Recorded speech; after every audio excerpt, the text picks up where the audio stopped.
Shalom, saudaraku yang dikasihi oleh Tuhan, berjumpa kembali dengan saya di channel ini. Terima kasih telah mendukung perkembangan channel ini dengan cara subscribe, memberikan like, sehingga video di channel ini direkomendasikan oleh YouTube untuk menjangkau banyak orang. Dan teman-teman boleh memberikan komentar dan terus dukung saya supaya terus bersemangat dengan cara men-share video dari channel ini di berbagai media teman-teman. Tuhan memberkati kita. Nah, bagaimana videonya teman-teman? Kita lihat dulu baru kita berikan komentar ya teman-teman. Ini dia teman-teman videonya.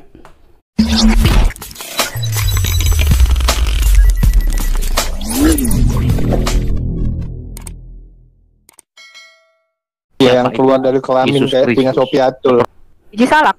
Saya akan tunjukkan bahwa vagina yang saya punya, seperti yang saya punya, ini kamu sembah dan kamu ciumi. Bahkan kamu meminta menghapus dosa. Yang Tuhan Ya? dan vagina. Astagfirullah. Sesat Ya, benar ini kamu ciumi, bahkan kamu dengan menciumi vagina seperti yang Stop, saya punya, Mbak. dosamu Mbak, yang keluar dihapuskan. dari vagina. Stop. Stop. Astagfirullah. Ya, kita lihat. Ini vagina yang kamu ciumi, ini adalah vagina hajar alat. Ya, ini adalah vagina batu hitam alat yang kamu ciumi. Bahkan dengan mencium vagina seperti ini, dosamu itu diampuni, Abdul. Lu Ya. kasihan. Jadi kalau kamu menyerang, saya sudah tantang. Tunjukkan Apakah itu buktinya. vagina? Ya, ini vagina. Ya, ini Oh. vagina hajar aswad namanya. Oh, baru Dan tahu. wanita-wanita muslim itu mengoleskan darah menstruasi, ya, dan sperma mereka menetes. Mereka melakukan hubungan seksual di sekitar Ka'bah, ya. Dan vagina ini mereka mengoleskannya karena ini adalah dewi kesuburan. Sekarang tinggal 8 kerikil. Kamu lihat nih batunya 1, 2, 3, 4, 5, 6, 7, 8. Kira-kira 8 kerikil. Karena batu ini pernah dicuri oleh Al-Qurmuti pada tahun 130. Ya, jadi vagina inilah yang mengampuni dosamu ketika kamu mencium dan menyentuh vagina ini. Ketika kamu mencium dan menyentuh vagina ini, maka dosamu itu dihapuskan. Ngerti kamu? Ya. Makanya Dan kalau kamu baca. menyerang masalah Joshua Tewu, saya sudah tunjukkan dan saya tantang sekasih kamu 1 miliar dalam bentuk cash saya transfer. Ya. Kalau kamu membuktikan Joshua Tewu masuk sini, Hendritan masuk sini kalau mereka kenal saya dan tahu nama saya. Jadi kalau kamu menyerang pribadi saya akan kuliti nabimu. Ya, kamu masuk sini harus berdasarkan data. Saya paling nggak suka itu. Loh, itu data aja bingung. Sorry, tadi aku tinggal bentar. Tadi nggak tahu deh kalau ada yang nyerang pribadi, Bu. Maaf.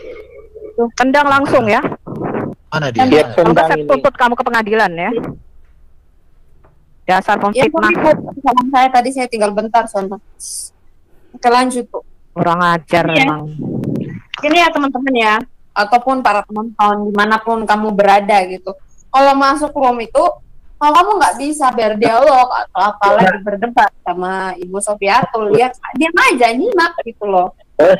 Nah, kalau nggak bisa ya kamu kadang fitnah-fitnah orang gitu kan, nggak baik itu loh. Gambar hijau garis Nah, kamu? Ya gimana kehausan? Itu orang-orang yang nyerang pribadi main fitnah-fitnah kayak gitu menunjukkan orang-orang yang tidak berilmu. Saya bisa bilang orang bego, orang tolol, hanya bisanya seperti itu. Mainannya cuma kayak gitu-gitu doang. Menyerang pribadi, main fitnah, ya gitu-gitu aja. Jadi tolonglah gitu. Kaum kedar ini, kalau udah bisa berdialog, tolong diam aja, nggak apa-apa, menyimak aja gitu. Kalaupun ada yang dibongkar sama beliau, sama Ibu Sofiatul, ya kenyataan, ya kamu mau apa gitu kan? Udah bukan zamannya lagi bahwa informasi itu tertutup gitu loh teman-teman, dimanapun yang nonton, udah nggak waktunya lagi. Yang mau malu ya udah malu aja sendiri gitu, nggak harus main nyerang-nyerang orang. Gitu sih dari aku. Nah, sorry tadi Bu Sofiatul aku tinggal bentar jadi nggak tahu kalau ada yang nyerang pribadi. Ya, saya sikat kalian ya, Abdul. Kamu kurang ajar sama saya sikat ya. Saya kupas habis nabimu. Ya. Dan kamu jangan kepanasan kalau saya sikat habis agamamu. Kamu camkan saya dalam 5 tahun ke depan di dalam era internet ini, Islam Indonesia tidak sampai 30%. You mark my word. Ya. Jangan Kenapa? sombong. Karena kita sudah mendapatkan visi. Jangan sombong. Ya, saya sudah mendapatkan visi sebelum saya masuk ke dunia apologet. Kita tidak sembarang. Ya, saya mendapatkan visi dari Tuhan. Jadi kamu jangan sembarangan main fitnah. Kamu jangan sembarangan masuk ke sini menyerang pribadi. Kamu ajukan data seperti yang kita ajukan tadi. Itu data-datanya sudah cukup jelas bahwa kamu itu salah sejarah. Ya, kamu bantah data. Kamu tidak kenal siapa saya. Jangan main-main kamu dengan saya. Ya. Gini ya, udah aku unmute permanen. Kalau ada yang mau bicara, resen. Udah ini karena ketika tadi Ibu Sofia itu lagi ngomong, ada yang ngomong nyerang pribadi gitu. Itu kalau mau ngomong ya resen. Nah, kalau kamu ngomong nggak bermutu, kita lihat farjah ya. Kita lihat vagina ya, mereka katakan rendah. Kita lihat Allah meniup vagina Maryam. Ini lihat. Apa? Ini surah Apa orang-orang yang di Zoom ini orang-orangnya tolol semua. Ya, EQ-mu berapa? Saya tanya. EQ-mu berapa? EQ-mu berapa? Saya tanya. Kamu mengatakan tolol semua itu EQ-mu berapa? Saya tanya.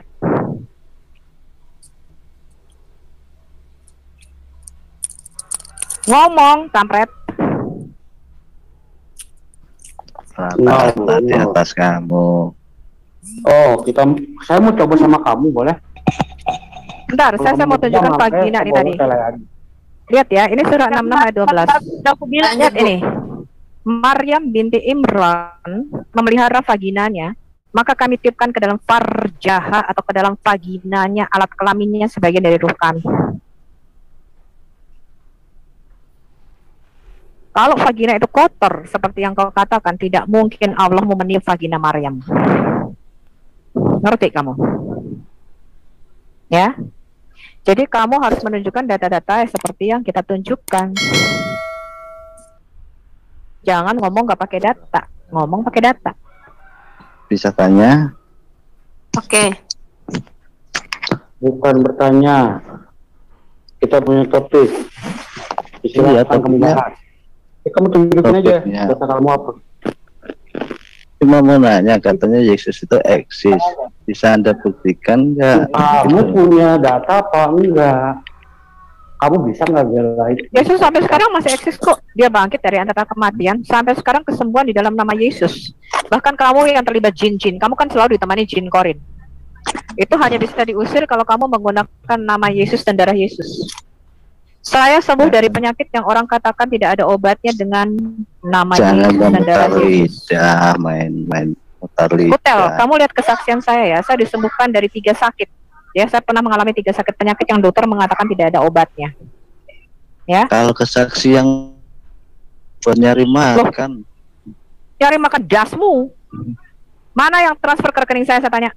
Mana yang transfer ke rekening saya tanya. Pernahkah saya mengumumkan rekening saya di sini? Yang cari makan itu, saya kasih tahu kamu ya. Yang cari makan itu ustadz-ustadzmu yang sekali ceramah dibayar 6.000 US dollar. Ngerti kamu? oh, kalau Ya. kesaksian nggak ada bukti, Pakai Itu ada bukti dasmu. Aku bukti hidup. Aku lihat orang sembuh dari sakit HIV. Aku lihat orang yang kakinya panjang pendek jadi sama. Aku lihat banyak sekali kesembuhan di dalam nama Yesus.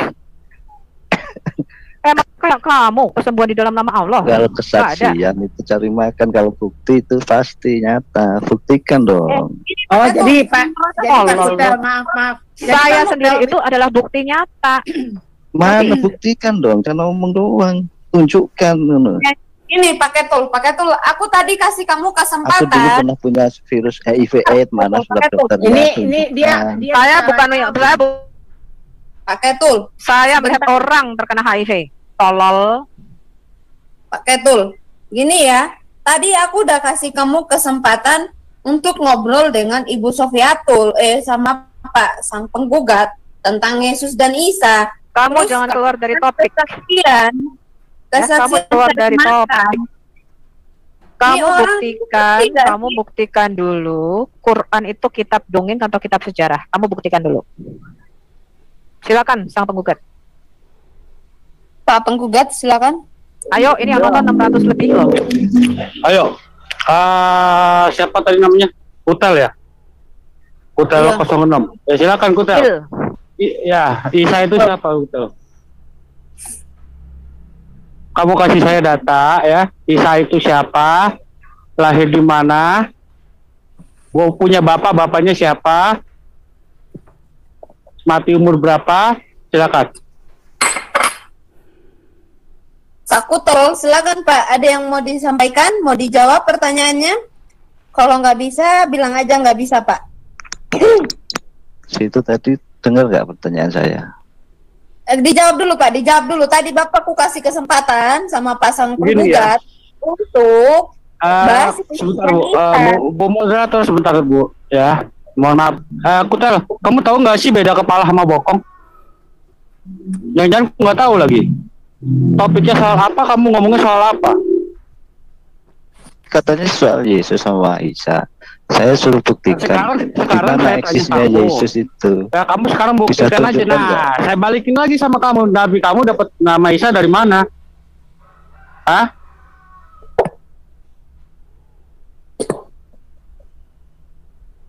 Kamu tunjukin aja dulu Isa yang lahir di bawah pohon kurma di kota Madinah ini tokoh sejarah apa tokoh dongeng? Kalau ditanya jangan balik tanya dulu, dijawab dulu. Katanya Yesus Kristus itu jelas eksis. Ya, eksis di Yesus mana? Kristus. Loh, sekarang sudah di surga. Di dalam Eksis kitabmu kan di juga mana? dikatakan Yesus sudah di surga. Situ Ya, bisa buktikan jadi gini, nggak? Gini Kutel. Yesus Kutel. itu eksis, situ buktikan, baru situ bertanya. Saya Saya tuh sudah jawab. loh, kamu tuh nggak pernah dengar kesaksian saya. Kamu cari kesaksian Sofiatul Al-Hayat Indonesia. Saya masuk Kristen karena Tuhan saya itu eksis, bisa bicara. Kalau kesaksian itu cuma cari makan. Kan urusanmu makan lah, basmu. Kutel, kalau kamu nggak Saya percaya. tanya sama kamu ya. Kamu tunjukkan ada orang yang transfer ke rekening saya 1 rupiah pun. Kamu tunjukin. Saya nggak perlu itu. Loh, saya juga nggak Ini- perlu. Saya tantang kamu, saya tantang kamu, Allahmu plus Jibril plus orang mukmin seluruh dunia. Saya tantang kamu buktikan Allahmu itu eksis. Kapan Allahmu menampakkan diri di Ka'bah? Situ bisa buktikan nggak kalau SM itu Saya teman- tantang kamu. Saya tantang kamu, Allahmu plus Jibril plus orang mukmin seluruh dunia. Buktikan Allahmu pernah menampakkan diri di Ka'bah. belum pernah. Ya sudah. Orang udah eksis kok. Lah, emang eksis itu Yesus? Hah? Emang eksis Yesus? Di mana Yesus eksisnya? Itu eksis ada Orang bahkan pikir dalam tolong. sejarah sebelum. Di mana? Buktikan dong. Ya. Kalau dia pernah eksis, dia ada. Yesus itu tokoh Foto, sejarah. Yang ada nggak pernah gambar. eksis itu Gitu. nabimu. Ngerti? Ya, kalau begitu, lu berarti mengatakan Nabi lu nyolong dari kitab yang nggak ada, nama yang dari nggak ada punya, gitu ya? Siapa yang nyolong? Loh, kalau lu meragukan itu ada apa enggak, berarti lu meragukan juga Nabi lu. Benar apa salah? Dalam Al-Quran namanya Isa, bukan Yesus. Cuma saya itu mau Dalam tanya. Al-Quran Ya, namanya gua tanya. apa arti nama Isa Isa? itu artinya apa? Isa artinya apa? Coba. Di situ apa? Loh, kok situ? Itu kan Quran lu. Kalau ditanya jangan malah balik nanya. Makanya gue bilang, lu tuh gak tahu bedanya kepala dengan bokong. Dalam situ Karena aja nggak kita ngomong tahu. kepala, lu garuknya bokong. Kepala lu gatel deh, ya. Tapi yang dibokong. Aduh, kadang-kadang gue bingung ketemu ucil-ucil kayak gini. Sorry ya, orangnya aku taruh di waiting room. Gak jelas. Ya, nggak Ini punya ilmu. Kita yang resen dulu ya teman-teman ya. Bisa nggak punya ilmu. Silakan Pak Singa Yehuda. Pak Singa Yehuda, ada yang mau disampaikan? Atau ini- Saya bisa share screen nggak? Saya mau tunjukin Ya, silakan, yang silakan. dia tanya. Ya bentar ya Pak ya, aku kasih co-host. Oke, silakan Pak. Lanjut Pak, lanjut. Oke. Saya sedang mempersiapkan presentasinya, tapi kayaknya nggak sempat nih. Jadi saya buat cut ini aja. Pertama ya, saya mau kasih tahu. Tolong, Ini- tolong, sebentar Pak Singa. share screen-nya dibesarin, di full-kan supaya nama kita nggak usah Akila. Jadi orang YouTube lihat bisa full screen. Akila. Saya mau kasih lihat bukti Alkitab, bukti internal, bukti eksternal dari dokumen kuno, dan saya mau kasih lihat bukti arkeologi. Biar dia jangan ini. Oke, saya mau kasih lihat ya, garis keturunan Mesias. 3 garis nubuat Mesias yang tidak bisa dibantah baik oleh orang Yahudi sekalipun. Pertama, dari garis keturunan Mesias menurut 2 Samuel dan 1 Tawarik pastilah keturunan Daud. Kita sudah tahu silsilah Yesus berdasarkan di Matius dan Lukas itu baik dari Maria maupun Yusuf dari keturunan Daud. Silakan bisa dibaca di Matius dan Lukas ya. Kita lihat nih Yesaya, saya nggak perlu baca, tertulis di Yesaya bahwa Mesias itu harus dari Daud. Yesaya 11 ayat 1, Yesaya 11 ayat 10, demikian pula Yeremia. Ini bukti internal. Kenapa penting? Sebab suatu saat, suatu kali Yesus bernubuat bahwa bait suci akan dihancurkan. Dan itu terjadi pada tahun 70 Masehi. Pada saat Jenderal Titus dari Romawi menghancurkan bait suci kedua. Akibatnya apa? Scroll silsilah orang Yahudi ikut musnah. Sehingga setelah penghancuran bait suci kedua, jika ada yang mengaku Mesias, apakah itu Simon Barkoba, apakah itu Isa, apakah itu siapa yang setelah tahun 70 Masehi, itu tidak akan bisa membuktikan lagi bahwa dia dari Mesias. Kemudian tempat kelahiran Mesias di Mika 5 ayat 2. Tadi udah disinggung sama Pak itu ya. Itu lahir di Bethlehem, Efrata. Penggenapannya di Matius 2, Lukas, dan Matius. Kemudian dikatakan juga di Mika 4 ayat 8. Lahir di menara kawanan domba atau Migdal Eder. Jadi dari garis keturunan sudah, dari tempat kelahiran sudah, satu lagi waktu kedatangannya. Waktu kedatangannya itu dinubuatkan di Daniel 9. Pak, Daniel 9 saya baca ya. Mulai di ayat 25. Sampai pada kedatangan seorang yang diurapi, seorang raja.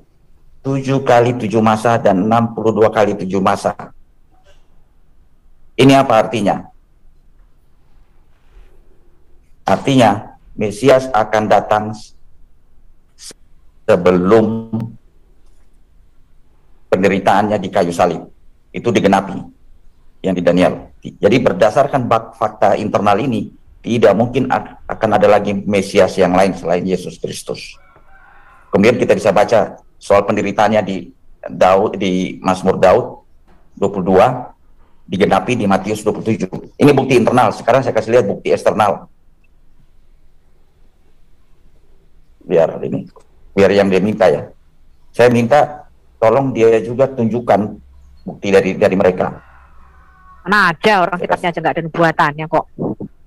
Nubuatan apa aja dia nggak tahu itu makanan apa. Nih, sumber naskah kuno non-Kristen. Sumber non-Kristen. Tacitus, seorang sejarawan Romawi. Dalam bukunya Annals, buku sejarah Annals, itu menulis Kristus, nama Kristus, dan juga menulis yang pada pemerintahan Tiberius dan dieksekusi oleh Prokuratus Pontius Pilatus. Ditulis. Tacitus seorang sejarawan Romawi yang sangat oleh para cendekiawan, salah satu sumber sejarawan terbaik dari Romawi. Tacitus juga menulis kematian Kristus. Ingat ya, Tacitus ini bukan orang Kristen, ini bukan sumber Kristen, sumber non-Kristen dari buku sejarah Romawi berjudul Annals, karangan Tacitus. Muslim awam itu kemudian tahu kayak begini, Pak. Enggak apa-apa, Pak. Ya, Bu. Dia kan dia tanya, biar pemirsa juga lihat. Kan dia tanya. Kemudian sumber dari sejarawan Yahudi yang paling penting, Flavius Josephus, menulis dalam bukunya The Jew Antiquities, menulis Kristus, bahkan ditulis dia adalah Mesias, menghukum dia di kayu salib. Oke, masih kurang. Sejarawan Romawi yang lain bernama Suetonius menulis dalam bukunya berjudul Lives of the Caesars. Oke. Nah, menulis nama Kristus. Ditulis dengan Kristus. Cepat aja nih. Masih kurang lagi. Pliny the Younger, seorang gubernur dari Bitinia, juga menulis tentang Yesus.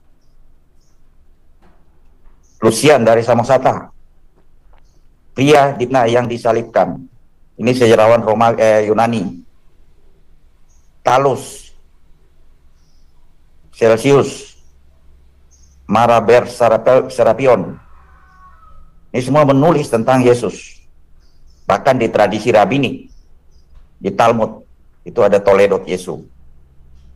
Ini sumber non-Kristen. Sekarang bahkan di kitabnya sendiri ya mereka ya, walaupun tidak menyatakan disalib, tapi di Kias 19 Marian 33, aku wafat. Pada hari aku dilahirkan, pada hari aku wafat. Kalau kita mau sama-samakan, arkeologi, bukti penyalipan ditemukan di dalam dekrit Nazaret, sebuah lempengan batu ditemukan menulis bahwa Yesus bangkit dari kematian. Termasuk juga makam Yesus, bukti arkeologinya ditemukan. Tempat pemakaman Yesus, makam dari Yustimatea, arkeologinya ditemukan. Prasasti Pilatus yang menyebutkan nama Pilatus yang menghakimi Yesus di sidang bersama dengan para imam-imam Yahudi. Arkeologi makam Kayafas, poin-poin perjanjian baru. Ini buktinya, saya kasih lihat. Sebentar, sedikit lagi, satu lagi nih, satu dokumen. Ini buktinya. Bukti arkeologi yang saya sebutkan tadi. Ini bukti perjanjian lama. Sebentar saya lanjut ke perjanjian baru.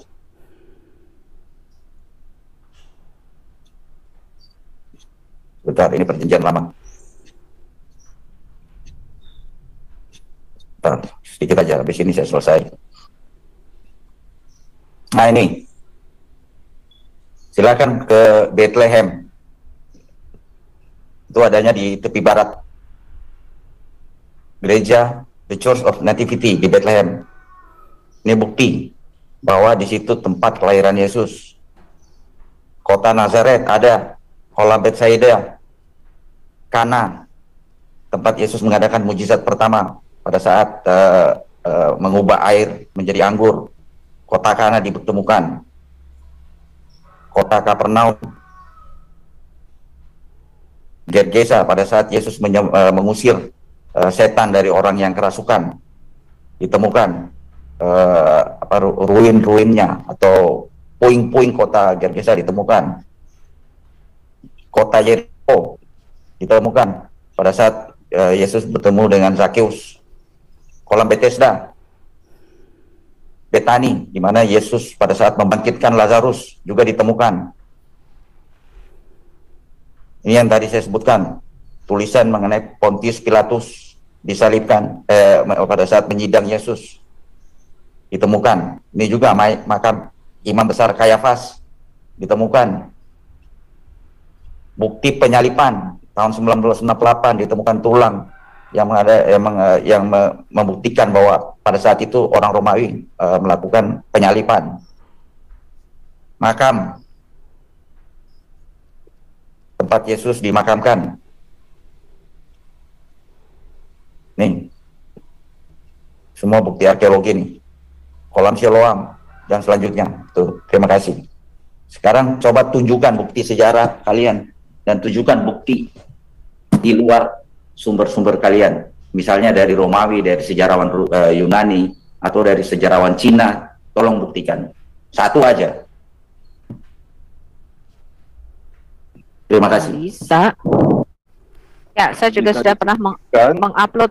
Ya, saya pernah mengupload suatu bukti, yaitu tablet Ebla ya. Tablet Ebla itu ditemukan di daerah sekitar Turki sana, Syria, di 17.000 tablet Ebla ya dari kerajaan Eblite kuno, di mana nama kota-kota yang disebutkan di dalam Alkitab seperti misalnya Yerusalem, Gaza, kemudian kota Sodom Gomora, ya, dan istilah-istilah yang dipakai di dalam Alkitab Perjanjian Lama atau Kitab Taurat itu ditemukan sama di dalam inskripsi-inskripsi kuno itu tahun 3000 sampai 2500 sebelum Masehi, jauh lebih tua daripada Kitab Taurat kita. Ya, tetapi nama kota Mekah dan Madinah yang mereka klaim bahwa Adam diturunkan di Mekah, di Madinah, itu nggak ditemukan sama sekali nama kota ini. Ya, jadi Islam itu tidak mempunyai bukti arkeologi, bukti data sejarah yang nggak valid, salah silsilah pula. Jadi bagaimana kita bisa mendasarkan iman kita kepada sesuatu yang tidak valid, teman-teman? Ini perkara hidup dan mati loh, surga dan neraka. Ya, ya, silakan Pak Arjuna. Ya, saya mau mendukung apa yang dikatakan Ibu Sofi. Benar sekali, tidak ada bukti-bukti arkeologi yang bisa dibuktikan. Malah kota Mekah itu sebelum adanya Muhammad justru nggak ada tuh kota itu. Nah, jadi klaim-klaim inilah yang istilahnya ya klaim dongeng. Kalau menurut saya, pandangan saya seperti itu, karena tanpa bukti sejarah. Kalau tanpa bukti sejarah itu kan sama dengan Cinderella, film Cinderella gitu. Atau Putih Malu. Nah, itu kan dongeng. Itu sih dari saya, tanpa sejarah. Thank you ya Pak Arjuna, thank you Bu Sofiatul. Ini ada Pak Sulaiman. Masih satu ya teman-teman ya yang resen, kita habisan dulu. Silakan Pak Sulaiman, dibuka mic-nya Pak. Pak Sulaiman, halo, shalom. Shalom Pak. Pak Sulaiman, halo. Shalom. Oke, shalom. Silakan Pak, ada yang mau disampaikan?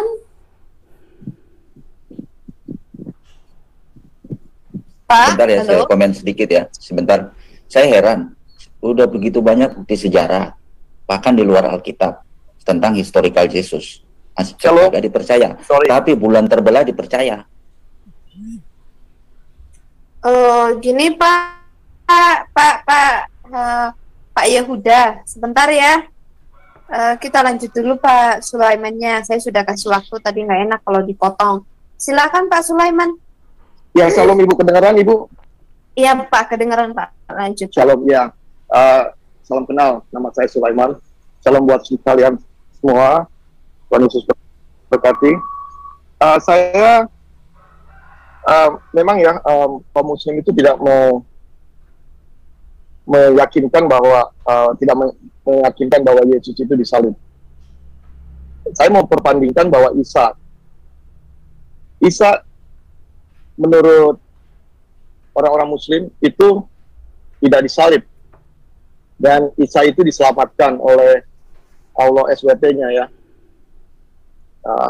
Kenapa Allah SWT itu menyelamatkan Isa dari peristiwa penyaliban? Karena katanya dia mengasihi Isa, sehingga ada orang yang diserupakan. Nah, saya berbalik dengan Muhammad. Banyak para muslim yang cendekiawan mengatakan bahwa Muhammad itu mati diracun. Demikian juga kalau saya melihat ada Ustadz Uwas, dia juga mengatakan bahwa Muhammad menderita karena diracun ya. Nah, pertanyaan saya untuk kaum muslim yang mungkin ada mendengarkan saat ini, mengapa Allah SWT menyelamatkan Isa dari proses penyaliban, tetapi mengapa dia tidak mau menyelamatkan Muhammad dari peristiwa peracunan? Mungkin kalau dia bisa merubah racun itu menjadi stroberi, kan mungkin tidak akan mati gitu. Itu saja sih, kalau ada orang muslim yang ada di sini bisa menjawab. Terima kasih. Terima kasih Pak Sulaiman. Saya kasih satu tips ya teman-teman Kristen. Kalau ada orang muslim yang menanyakan di mana Yesus mengklaim dirinya Tuhan, Anda harus tanya apa alasannya Isa Al-Masih disalib. Ya, Anda tanya dulu. Itulah jawabannya. ya, apa alasannya Isa Al-Masih harus disalib? Ya, Ya, jadi alasannya itu Ibu menyatakan, Sofia. ya kenapa? Ya, ketika Imam Agung mengatakan apakah engkau anak Allah itu, karena bangsa Israel itu mengenal anak Allah itu sendiri, Hasem itu sendiri, Tuhan itu sendiri yang datang menyelamatkan manusia, Mesias itu sendiri. Hingga ketika imam besar itu mengatakan untuk apa lagi bukti yang kita tunggu, atau dia telah menyatakan diri bahwa dia telah menghujat Allah. Dalam hal ini Ya, artinya Yesus mengklaim dia menyamakan diri dengan Allah. Ya, itulah menyamakan alasannya diri Yesus dengan Allah. disalib. Nah, Ya. tetapi kita tanya sama Muslim, apa alasannya Isa Al-Masih disalib? Saya pengen tahu dari Quran. Nggak ada alasan. Itu cuman paling dikatakan ya tidak suka atau apa dengan nabi-nabi gitu. Emang sebelumnya bangsa Israel pernah membunuh nabinya? Nggak ada. Yang membunuh nabi itu di luar bangsa Israel. Kalaupun itu ada, gitu. Justru Daniel juga dicoba kan, gitu. Mau dibunuh dan segala macamnya. Tapi apa yang terjadi? Ketika dia terselamatkan, malah Raja Nebukadnezar itu menyembah Daniel seperti Allah. Itu. Ini aja Bu, Jadi ini nggak kan ada. zaman modern, Iya. zaman canggih. Buktikan aja kalau bumi itu datar. Kalau benar, saya Iya. mikir tuh. Mana sih bangsa Israel mana yang membunuh nabinya? Aku heran deh. Coba dipikir-pikir, bangsa Israel pernah nggak membunuh nabinya? Pernah nggak? Itu dulu. Lalu ketika apa tadi itu persoalan Isa tadi itu dan Yesus tadi. Apa tadi itu? Sama ya? Apa tuh tadi yang dibahas tuh? Karena harusnya gimana ya? Ditanya balik gitu. Jadi aku heran aja nih, para mau polemikus dan umat-umat yang dibodohi ini memang ya mau bilang apa, namanya juga terkadang orang berpikir saya ini telah dilahirkan dari Islam gitu. Ya harus mengikuti keluarga, takut ini, takut itu. Loh yang ditakuti tentang dunia, lo nggak ditakuti tentang surgawi gitu. Aku heran aja gitu. Dicarilah kebenaran gitu. Kalau kalian merasa takut tentang dunia, takut tidak mendapat jabatan, takut di lengser, takut di, ya itulah salib gitu. Orang Yesus saja salibnya begitu berat sampai di aku di yang salib. Nah, memikul salib namanya itu juga. Kalian dicemoohkan itu juga memikul salib. Malah ketika kalian misalnya, kan banyak itu yang murtad itu, diancam, dibunuh lah, nggak mau nggak ada hubungan keluarga lah, aku nggak mau berkeluarga dengan kamu lah, aku nggak anggap kamu keluarga ketika kamu murtad. Aku heran deh, kok bisa bencinya sampai segitunya benci gitu. Nah, ini Tuhan yang macam apa nih yang mengajarkan kebencian gitu. Gitu. Harusnya ya semoga kamu di situ diselamatkan. Coba kamu ya nggak usah diancam-ancam lah. Coba kamu teliti lagi, siapa tahu kamu di situ apakah benar di situ ada keselamatan kan gitu. Harusnya diberitahu begitu. Makanya memang ketakutan Islam itu seperti itu kawan-kawan. Kenapa? Ketika misalnya gereja dibangun, ada doa, karena apa? Iman mereka tidak kuat. Mereka tidak mampu mendidik generasinya untuk memperkuat imannya. Kenapa? Karena takia dan hafalan. Gitu. Karena tidak masuk logika. Gitu. Sehingga ketika gereja dibangun, mereka ketakutan. Kita nggak ketakutan, kita iman kuat. Aku bilang ya, kau mau 100 masjid di keliling rumahku, lu mau teriak sampai apapun, nggak akan tergoyah iman Kristen tuh, paham? kecuali orang yang istilahnya ya Kristen KTP, yang istilahnya ya lebih mementingkan hal duniawi. Kan kebanyakan orang-orang seperti itu juga, lebih mementingkan hal duniawi, lupakan Tuhan gitu, lupa berdoa, lupa bersyukur bahwa apa yang dia dapatkan itu dari Tuhan, dan apa yang ada di dunia ini hanya sementara gitu, karena tidak dibawa mati. Yang dibawa mati itu adalah keselamatan dari pertobatan melalui keselamatan Yesus Kristus, karena dosa yang sebelumnya kalian lakukan itu dosa yang harus ditebus. Kalau dosa dengan perbuatan saja, dengan pertobatan saja, tapi dosa sebelum, siapa yang menebus? Gitu. Apakah setan, iblis, jin yang menebus? Itu. Jadi keselamatan itu, pertobatan itu hanya melalui Yesus. Karena Yesus mengatakan, yang percaya kepadaku beroleh kehidupan yang kekal. Itu. Jadi itu yang harus teman-teman Muslim pikirkan. Jadi kalian pikirkan bahwa pertobatan saja atau perbuatan baik saja, bertobat berarti berbuat baik. Nah, dosa sebelumnya siapa yang menanggung? Dosamu yang sebelumnya itu siapa yang menebus? Dosamu sebelum, apa cukup dengan perbuatan baikmu? Contoh, kamu pernah membunuh orang, dengan bertobat tidak membunuh, apakah cukup? Cukup untuk menyelamatkan dirimu? Nggak cukup, nggak akan cukup, karena tetap akan diperhitungkan gitu.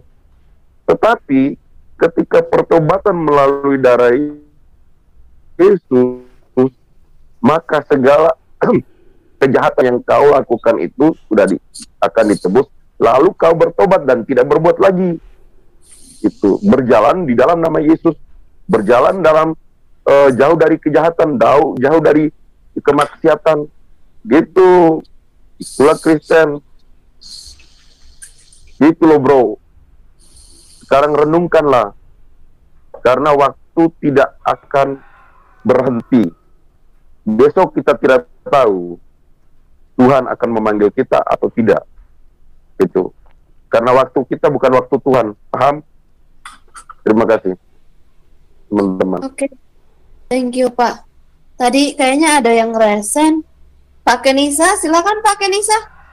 Iya, tadi aku resen, cuman di sini lagi berisik, jadi mungkin nanti aja dulu ya. Oh, oke, Pak.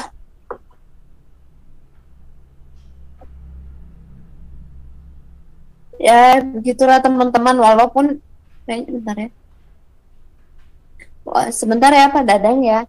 Menurutku gini ya, kayak gimana pun kita sebagai orang Kristen apologe itu menyatakan wah ini gini, kita berikan data sekalipun, umat kedar ini kayak hatinya itu udah tertutup gitu loh.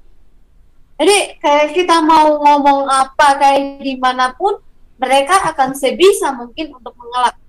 Mau kasih bukti kayak gimana, nanti ujung-ujungnya mereka menyerang pribadi.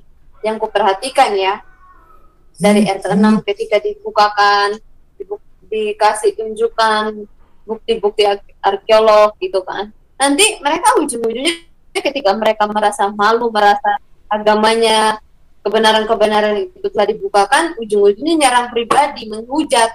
Seperti itunya yang kuperhatikan. Ya mungkin ketika kita untuk menyampaikan seperti ini, menurutku ya kita juga harus berdoa. Jadi ketika kita, para narasumber kita seperti Bu Sofiatul, Pak Erben menyampaikan, memaparkan materi itu nggak sia-sia gitu.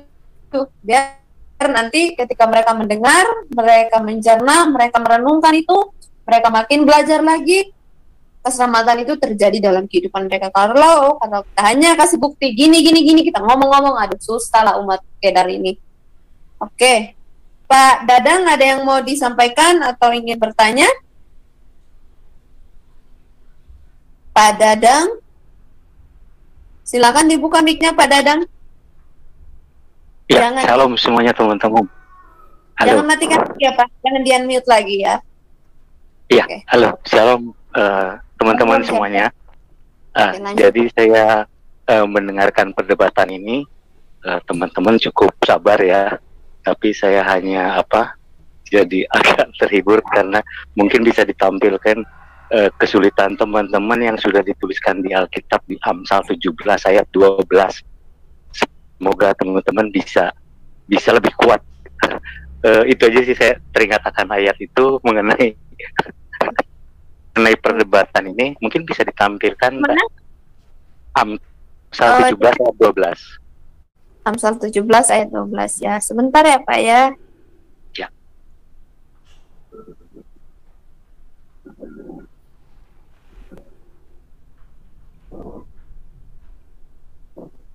Ke 17, 12.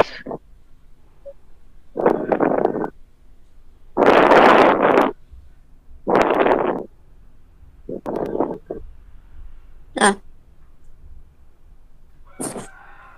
Amsal 17. Amsal 17, 12, Neng. Waduh. Udah aku tunjukin tadi kan yang tentang singa. Nah, ini lebih baik berjumpa dengan beruang betina. Ini udah aku tunjukin tadi. Iya, itu mungkin seberapa berat perjuangan teman-teman. Ya itulah perjuangannya ya. Jadi lebih baik ketemu beruang lah daripada orang bebal gitu. Tetap sabar teman-teman, tetap kuat ya. Kita menuliskan ya seperti inilah kondisinya. Kalau ini sih pas banget. Mendingan ketemu ibu beruang saya daripada orang bebal gitu. Itu aja ketemu orang bebal sama bodoh ini rasanya kayak pengen dicekik, tapi gimana sih, dia pengen goyangin gitu ya kepalanya. Sadar nggak sih lo gitu. Mungkin di ayat setelah itu ada yang disebutkan orang fasik itu mulutnya minta dipukul gitu. Sebenarnya kesalahan itu bukan pada mulut Pak, pada otak. Itu ya, karena ada geger otak ini loh. Doktrinnya seperti itu ya. Jadi saya salut teman-teman bisa sabar. Walaupun yang tadi juga kan nanyanya memang hanya bukan hanya yang ada di room, mungkin karena ini live ya. Jadi tunjukkanlah data yang ditunjukkan di room ini gitu kalau untuk mau masuk gitu. Jadi jangan hanya seperti setelahnya kan itu ada orang fasik hanya cerita tentang isi hati, nggak pakai data gitu. Seenaknya dia aja. Jadi ayat ini kayaknya kok saya lihat pas banget sama orang-orang itu ya. Saya mendingan ketemu singa gitu daripada orang bebal. Itu aja sih. Makasih. Shalom semuanya. Oke. Thank you Pak buat ayatnya. Luar biasa banget ya. Jadi lebih baik ketemu singa dan beruang ketimbang sama ngomong sama orang bebal. Sekarang gimana kita nggak prihatin teman-teman? Tadi Anda sudah melihat video dari sang penggugat. Kalau perlu saya putarkan sekali lagi klipnya, bahwa Muslim itu mengira Isa itu lahirnya di bawah pohon kurma. Kurmanya ada di kota Madinah. Itu yang lain disebut cinta buta, Bu. Jadi ya kita lihat sebentar ya, kita lihat sebentar nih Akila. Mungkin aku perlu share screen. Silakan. Ya. Nah, kalau Nabi Isa ya, yang dalam pemahaman teman-teman Muslim dianggap adalah Yesus, ya mari kita gunakan kacamata pembesar ya, supaya kita melihat sama atau tidak. Kalau saya tanya Bapak, lahirnya di mana Pak? Nabi Isa? Di mana? Lahirnya? Ya, menurut Quran Nabi Isa lahirnya di mana? Lahirnya di bawah pohon kurma. Iya, ya bilang udah, ya tahu. Iya, coba lahirnya di bawah pohon kurma gitu, Pak. Pohon kurmanya ditanam di mana itu, Pak? Di daerah mana? Di Madinah. Ya Tuhan, kita harus doa puasa untuk bangsa ini, teman-teman. They really need that. Tapi saya percaya nubuatan Tuhan ya. Di dalam Mazmur dikatakan terbukalah pintu yang tertutup selama berabad-abad. Dan kita bernubuat atas bangsa Indonesia. Pintu penginjilan yang sudah tertutup selama berabad-abad ini terbuka di dalam nama Yesus Kristus. Ya, karena kita sudah mendapatkan visi hampir mungkin 2 tahun yang lalu tentang Indonesia. Dan inilah saatnya melalui dunia internet. Yang buta dicelikkan matanya, yang tuli biarlah telinganya untuk mendengar Injil keselamatan yang sejati, yaitu Injil yang asli yang membawa kita semua ke dalam keselamatan. Injil asli yaitu Yesus itu sendiri. Ya, jadi Injil itu bukan kitab yang diberikan kepada Isa ketika Isa masih nenek. Seperti surah 19 ayat 30. tapi Injil itu telah datang. Kabar baik itu adalah Yesus itu sendiri. Ya, jadi kita tidak mendapatkan kabar buruk lagi bahwa ketika kita mati harus masuk neraka. Itu artinya kematian kedua di dalam Alkitab, sesuai dengan Wahyu 19. Ya, kematian kedua artinya kita dimasukkan neraka, terpisah dari Tuhan selama-lamanya. Itu adalah kematian yang kekal. Tapi kabar baiknya, Injil itu telah datang, yaitu Yesus, Sang Firman itu telah nuzul. Dia menebus kita dari dosa dengan cara dia menjadi dosa bagi kita. 2 Korintus 5 ayat 21, dia menjadi kutuk bagi kita. Galatia 3 ayat 13. Supaya kita diselamatkan, dibangkitkan, dan oleh kuasa darahnya kita ditebus dari kematian kekal, sehingga kita tidak perlu mengalami Maryam 71. Ya, melainkan kita telah ditebus, dan kabar baik atau Injil itu sudah ada. Injilnya nggak ada di dalam Quran. Injil itu ada. Oke teman-teman yang dikasih oleh Tuhan, kita sudah menyimak apa yang disampaikan. Sampai di sini video saya teman-teman. Share sebanyak mungkin supaya kiranya video ini sampai kepada si gurunda, si bayi kata si bayi kata Imam Berdasar ini. Subscribe, like, komen, dan share sebanyak mungkin. Bye-bye, Tuhan memberkati kita.